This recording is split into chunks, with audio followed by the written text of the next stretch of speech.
Hello everyone, welcome to Washburn University. My name is Austin Way. I'm the Bassoon professor here at the music department.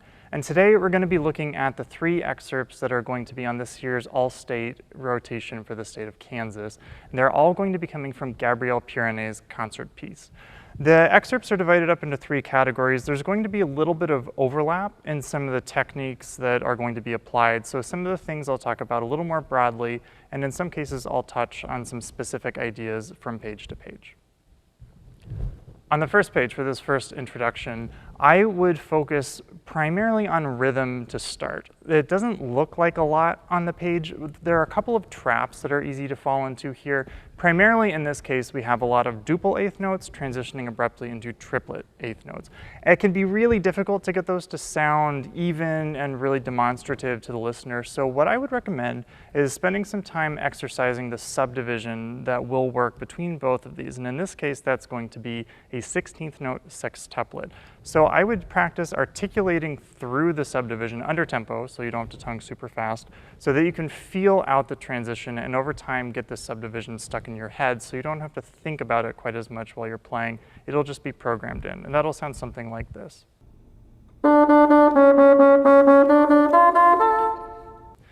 By doing this exercise, the purpose is that you'll do it enough where you can just hear this automatically. As I mentioned, you'll get it stuck in your ear and you'll just kind of feel the subdivision out as you go. I would practice doing this subdivision, gradually speeding up the tempo a little bit. It doesn't need to get really, really fast in order to get the benefit of this subdivision. The primary goal with this is to be sure that the triplet has 3 evenly spaced eighth notes throughout. We don't have one that's shortened to kind of dupletize the rhythm. Additionally, this is French repertoire, which often has tons of stylistic and emotional and dynamic contrast built into it, and this piece is no exception by any means. We have a lot of really abrupt changes on this first page, both in terms of dynamics and style. So I would recommend spending a lot of time pushing on your dynamic range to figure out especially how loud you can get. For an unaccompanied bassoon, it's not as much of a challenge to bring the volume down, and it'll sound softer to the listener than it does to you, so keep that in mind. Your perspective will be a little skewed as opposed to what the audition committee will hear. So really push on how much air you can get into the instrument. Don't be shy about it if it sounds a little crass or a little gross at first. It takes a little while to get used to playing the louder dynamics. And again, keep in mind, it'll sound different to you, so it might sound rougher from your perspective than it actually does. So I would recommend spending some time trying to find an opportunity to record yourself and listen back for good feedback. Ideally, if you're recording on a cell phone, I would recommend placing the phone about 15 feet away from you if possible, and be sure to listen back with good headphones. You don't want to listen back on your phone speakers. You will just get bad feedback from that, and it won't be realistic. And finally, I'm going to talk about sort of the elephant in the room on this page, the 16th note runs at the end of the last couple of lines. They are tricky, and I would recommend using these as a tool to dictate your tempo for the entire first page and by extension the second page as well, because the tempo does not change between these excerpts. Don't feel like you have to rush it along. Don't feel like you have to play this faster in order to keep up with what happens in the first 3 lines of this excerpt. Allow it to be at a tempo where you can control, keeping in mind this is an audition. You're not going in just to demonstrate absolutely how fast you can play. You want to go in and showcase how much control you have over the instrument. And just lastly on this page, as you practice these excerpts, I just have 2 pieces of advice for the 16th note passages. When you have the first 2 bars of it, where you have slur 2, tongue 2, 16th notes, the slurred notes are naturally going to be louder because they sound for longer, and they're going to just project better. So when you have the tongue 16th notes on the offbeats of the beats, tongue them harder than you think, pack more air into them than you think is necessary or even necessary and appropriate, because you're going to want to really pack those notes out so that they'll sound as strong and clear as the other notes around them. And finally, when you have this awkward run that goes from C in the staff up to the high A flat, I would recommend thinking of this in smaller groups of notes, so try to process it 2 notes at a time. Don't look at C through high A flat as one gesture in and of itself. You want to break it down so that you can think about it in smaller pieces. That's also going to give better clarity within the beat. So the goal here is to be sure no notes are being rushed or compressed within the inside of the beat, because a lot of these intervals, some of them are not that hard, some of them are very difficult. So we want to equalize out the challenge there. And as you're practicing this, be sure as you're building good muscle memory on these technical runs, you're doing so by doing repetitions that are clean and in control and feel comfortable. When we practice things faster than we're comfortable playing and we find we're making mistakes as we're practicing, we're still building muscle memory, but just not the muscle memory that we want. So be sure that you're always building a good foundation from the very beginning.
In the second excerpt, the primary thing I would look out for is making sure the tempo keeps moving. It's really tempting to let this drag down at F because this is way less rhythmically active than what we've had so far. So be sure to keep subdividing eighth notes as you're going through here so that it'll keep some sort of a motor running through it.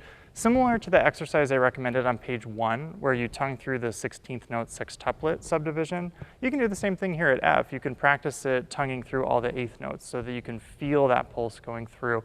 And additionally, a metronome is very useful here so that you can maintain that 104 tempo that's in most editions of this piece as you go along. And additionally, it's going to make the phrasing easier if it moves faster. We have all these crescendo, decrescendo gestures in here, and they're just a lot harder to pace if the tempo dips. So you want to be sure to let it keep flowing so you don't have to go so big or get so small on these. You can just kind of let it swell, and I would always delay when you start these. So a good general rule for woodwinds is whenever we have a crescendo, don't start it right away. I would say start it maybe even halfway through where it's marked and start it a little bit, hint at it, and then in the end, that's where you can really swell a lot, and it's going to make it sound like your dynamic range is twice as much as it is through that illusion that we can do. And finally, the last thing I want to talk about on this page is we have this kind of unusual bar right before rehearsal G. It's marked sans rigueur, so that means we can play with some flexibility there. It's also sometimes difficult to figure out what this bar is doing, where these notes are going. What I would advise doing with this bar is the trill that happens 2 before G, completely separate that idea from the 10 notes that follow it that pick up into G. So everything from that accented tenor G to the downbeat of rehearsal G, all of those notes are going to be pickups leading that direction. And in terms of what kind of flexibility you have in that bar, you can do something, you should do something in that bar to add some flexibility, but just be sure that the tempo is not so manipulated that the rhythm is lost. Keeping in mind, back from the first page, duple eighth notes leading into triple eighth notes, the first tenor G is a duple eighth note and needs to sound rhythmically distinct from the triplets that follow.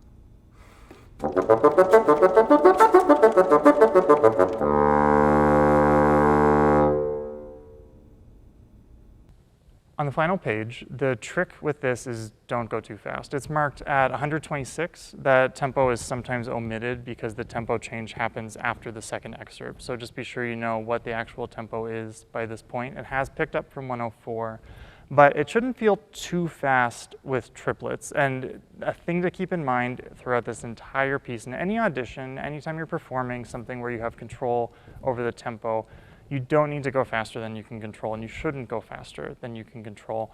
One thing to keep in mind in particular with this last page excerpt is this particular excerpt is going to require you to read in bass clef, in tenor clef, and treble clef. And you're also going to potentially have to be learning a lot of new fingerings in order to execute this last excerpt. Plus the last run is kind of awkward as well. This D major arpeggiation is not super comfortable on the bassoon.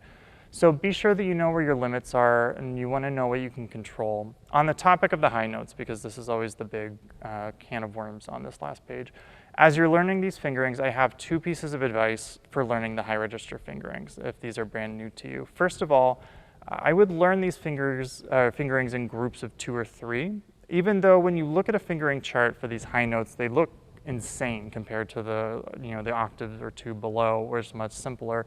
It looks like it makes absolutely no sense, and it is much more complicated, but these fingerings do relate to each other. If you think about the similarity between high G sharp and high A, there's only a little bit of motion happening in the left hand to go from one to the other. Similarly, a high A to a high B flat, you only need to change your right hand. High B to C, you're only lifting the second finger in your left hand. That's only 1 finger difference. That's very similar. And high C sharp to D, it depends on what fingerings you're using. And that brings me to the second piece of advice I have for these. Figure out early on which fingerings work for you. If you're looking through fingering charts, you're going to find a huge range of options for fingerings for these notes. So test them out. See, first of all, what responds on your instrument. You want to go for the best response, and then after that, start looking at what's in or out of tune. But if the note's not responding, it doesn't matter if it's in tune or not because nothing's coming out. So look for response first and consistency of response. And then after that, don't try to do them in time to start. Start from the top note that you're comfortable with and move up chromatically, only moving on to the next note whenever you're ready. And finally, on these high notes, in a big contrast to everything else in this piece where we need lots of articulation and lots of clarity, you don't need to tongue these notes too hard. From the high B up to the D, the less you tongue, the less likely they are to crack. You might even find instead of tonguing the reed dead on, you might tongue the corner of the reed just to jar the reed without fully stopping and restarting the vibration of the reed. All right, thank you everyone for watching, and thank you for joining me here at Washburn University. If you have any questions about any of the topics I covered, if you want help picking out high register fingerings for the last excerpt, or any questions about phrasing or dynamics, reeds, instruments, things like that, feel free to reach out to me. I'd be happy to hear from you if you want to come to our campus and see what things look like here or schedule a free lesson with me. Feel free to reach out. My email address is in the description below, so you can reach me via that particular contact information there. I'd love to hear from you all, and to those of you that are auditioning, I hope you have a lot of fun preparing this piece, and best of luck on your auditions.